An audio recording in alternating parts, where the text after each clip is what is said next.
রিমার বাড়ির দুষ্টু বিড়াল ঝুমু সারাদিন ঘুমায় আর খাওয়ার গন্ধ পেলেই হাজির হয়। একদিন বিকেলেই রিমা হাঁড়িতে দুধ গরম করছিল।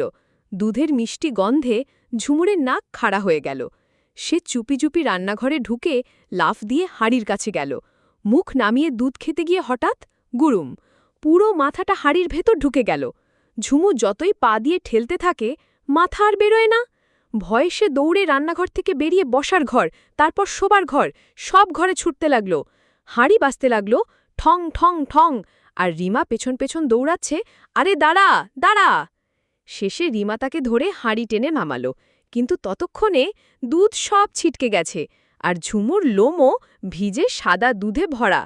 রিমা হেসে বলল, দুধও গেল, আর তোকে এত দৌড়াদৌড়ি করতে হলো, ঘুমও উধাও। ঝুমু বিরক্ত মুখে হাঁচি দিয়ে ঘরের কোণে গিয়ে বসে রইল, মুখে তখনও দুধের ফেনা। প্লিজ সাবস্ক্রাইব বন্ধুরা।